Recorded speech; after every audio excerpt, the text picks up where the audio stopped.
So let's start with a nice interview to learn a little bit about your journey together, and medical professor and an entrepreneur coming together to bring a new solution to market. So this is a question to both of you.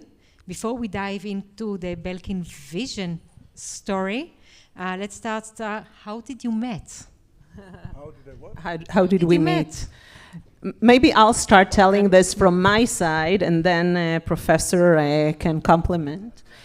Basically, I just finished my executive MBA studies, and my dear brother, who's here with me, Uri, suggested that I approach Rad Biomed Accelerator because he thought that leading a startup, a medical startup, would be the right fit for me.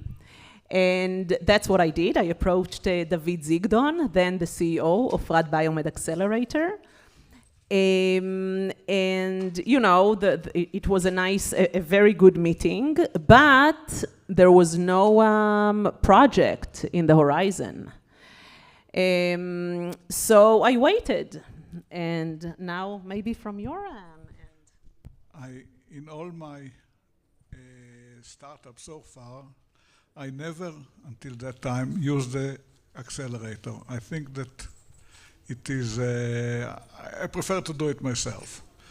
But this time I was so busy, and I heard about Rad Biomed, and the boss lady there was a colleague of mine from the university.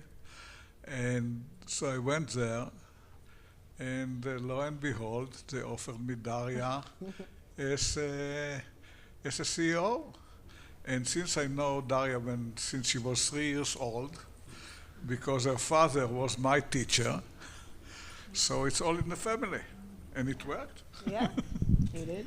This is very exciting. I always say when they okay, maybe you'll ask it later, and then I answer. I hope I won't forget. Okay. Okay. So Daria talked about yourself and what she likes about working with you, and this is the vision and the purpose for helping patients. Working with Daria, what does she bring to the table other than her chic and amazing smile? Well, I mean, she brought everything. I can't do HR, I can't do business, I'm not interested. And she had to do, from choosing the people, from finding the support, all the, the financing and everything else. She did it all. I was just in the background helping with the science and helping with the clinical trials and helping with, so she did all. I just was receiving a salary.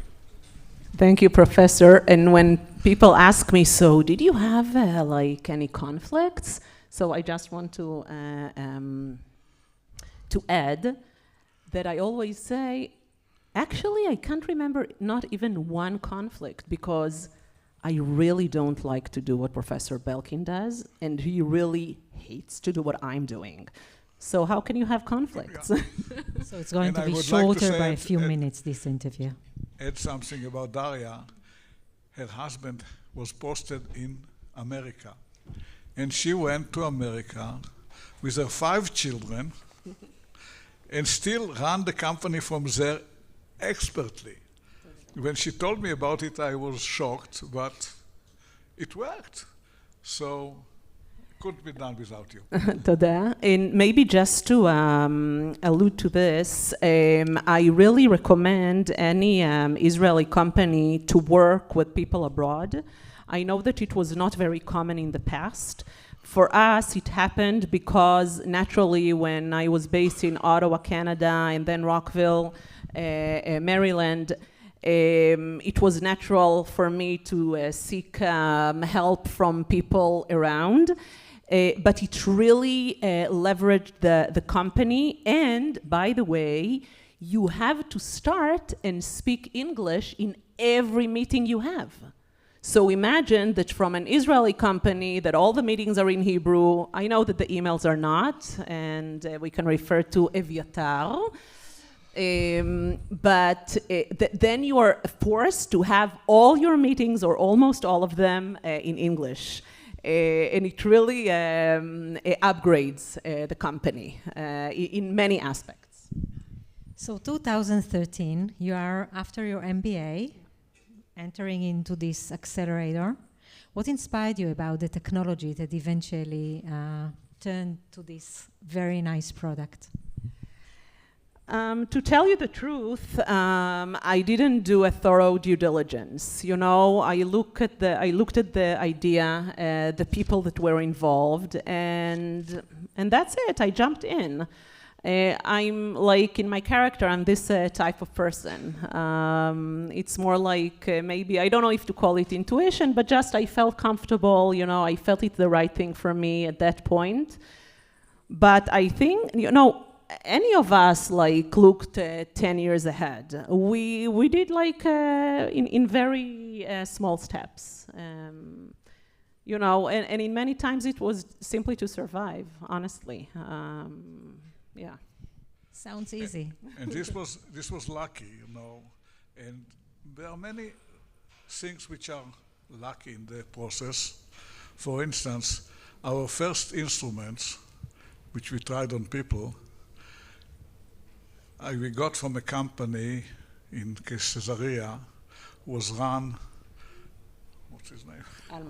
Alma Lasers, because I know the owner and the inventor of them from the military, from our military service, and I ran into him in the parking lot of Asuta when my grandchild had a tonsillectomy.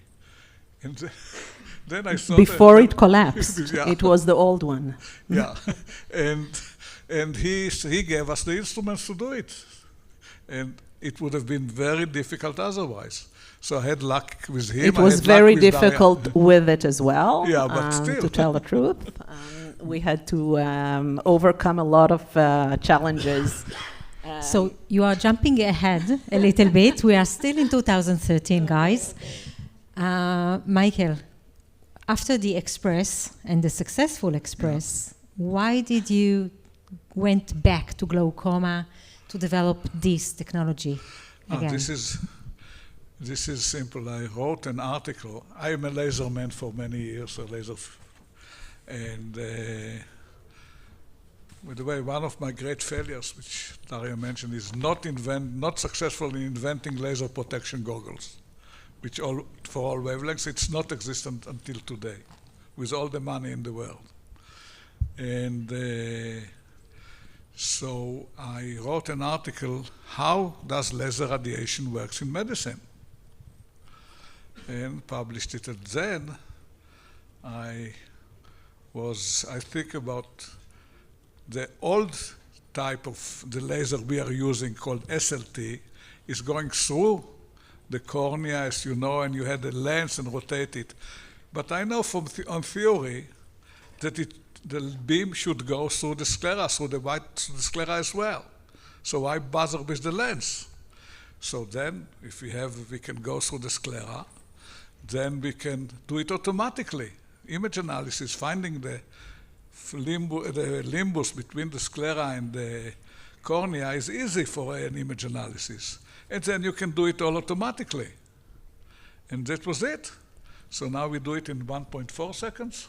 2 seconds. Okay, 2 seconds. Yeah, 2.4. Okay. And so we opened the company on the idea, which Daria liked immediately because it was obvious. And we collaborated with the laser people, and we did the first clinical trial with the existing laser, but we did it on the sclera. By Dr. Noah Geffen. By Dr. Noah Geffen from Belkin. And it worked, so we could raise money on this. Sounds so simple. Amazing. All of us are here, envy. So what were the tough parts along the journey? What's that? The tough parts. I can tell you that in our first... Mine. The first 3 years, after 3 years, we submitted the Horizon for the Horizon grant because basically we didn't reach any milestone. And we couldn't raise funds from, in the free market. We couldn't. We used the wrong laser beam. We used the wrong eye tracker.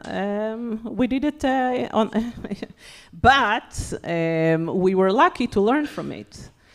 And when we understood that we cannot raise funds because, again, we didn't meet the goals, then we submitted to the Horizon, which is a different lecture. But basically that what saved the company then. And so, yeah, we did a lot of mistakes. It was a lot of millions of dollars. It's not, it was the small amount, yeah. And that, and everything else afterwards was... Yeah.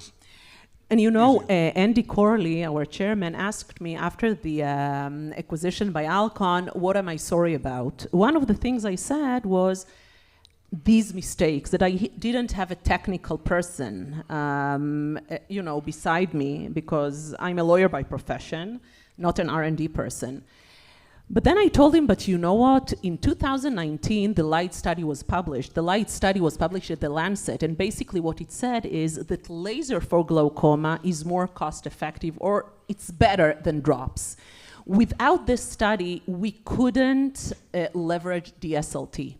So I guess that if we would have done everything, without any hurdles on the way, we would be too early in the market, and maybe we would have closed the company. So, כמו שאומרים, כנראה כל עקבה לטובה. So, but if you want about inventing things, the way I invented the Express was even better. I love this story. Well, as every gentleman of my age has prostate problems.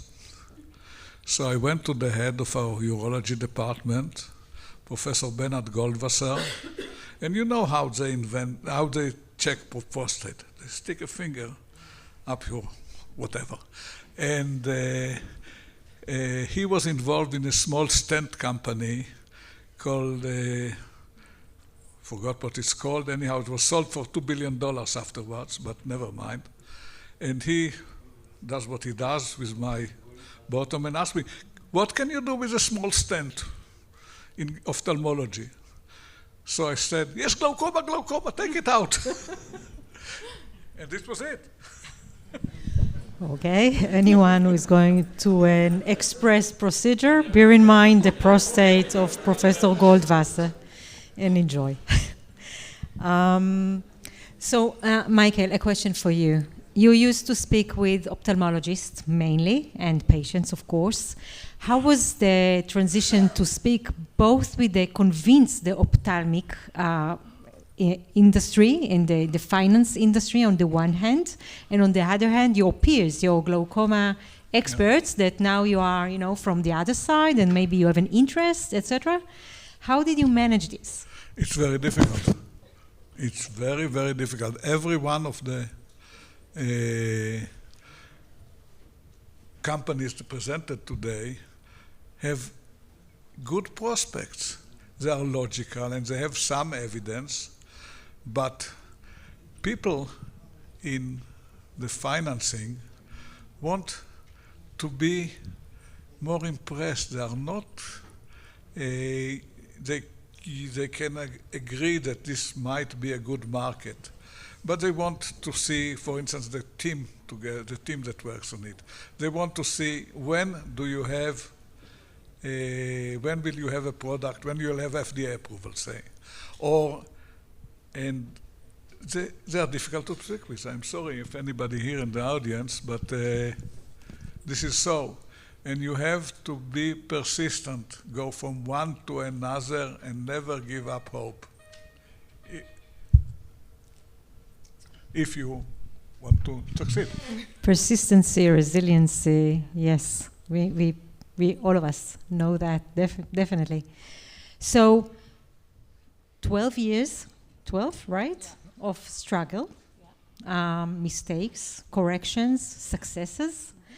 How is it now, this is the question for both of you, to see your baby being launched by someone else? By the way, I had a call with one of my board members yesterday from the US, and one of her relatives just scheduled a Voyager procedure. So it actually reached patients. But how is it to see someone else taking it to the next level? How emotionally, depart from your baby? Well, my bank account does well, but many here will ask you for investment. Be careful.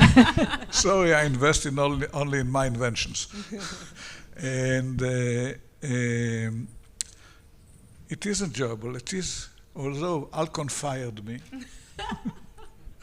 I got the same cheat of five less sentences that the cleaning lady got, but never mind. And but I see that it is used by many people. There is a guy in Germany who did 60 operations a day, which is, and now we can solve much of the glaucoma problem, and this is great joy, I must admit. And I hope to live enough to see it really all over the world. Yeah. So I want to, to echo what Professor Belkin said. It's a true joy and pride. And also, I must say that when we understood that Alcon are going to maintain the Israeli team and the offices in Israel, to continue manufacturing, R&D, and all that involves in starting a launch. For me, it was the same joy as when I understood that they are going to acquire the company. It's a great achievement for us, for Israel, to maintain, the team here and the innovation, and I really thank Alcon for this. And again, I really want to emphasize this. It's not about, of course, everyone is happy to have an exit, but when you see this reach the people, the patients, and you see the enthusiasm, and אני לא רוצה לעשות עין רעה פשוט, אז אני לא אמשיך.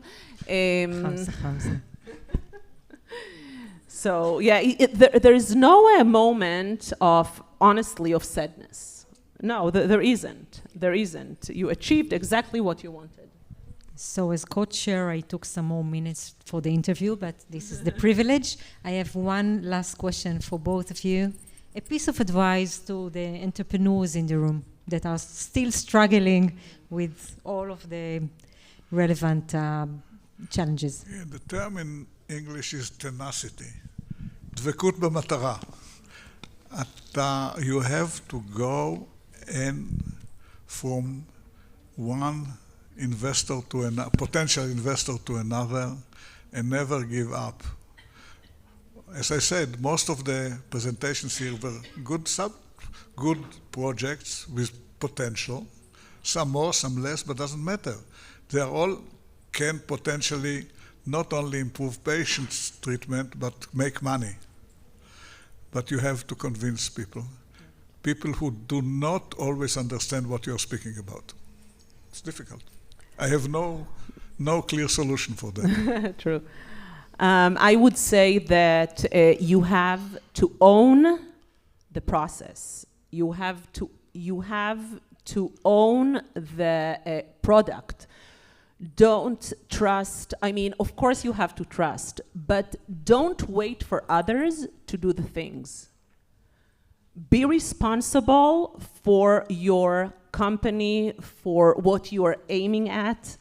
It's your responsibility. Don't wait for others to do the job. And if we always say, like a CEO does everything, right? We wipe the floor, we clean the dust, and all this. Do whatever it takes. There's nothing that is, that doesn't honor you. Do whatever it takes to bring the success. That's my advice. It was a pleasure and an honor to interview you today and to hear about your amazing journey, and the help that you will bring to the patients with glaucoma is heartbreaking and great, and thank you very much.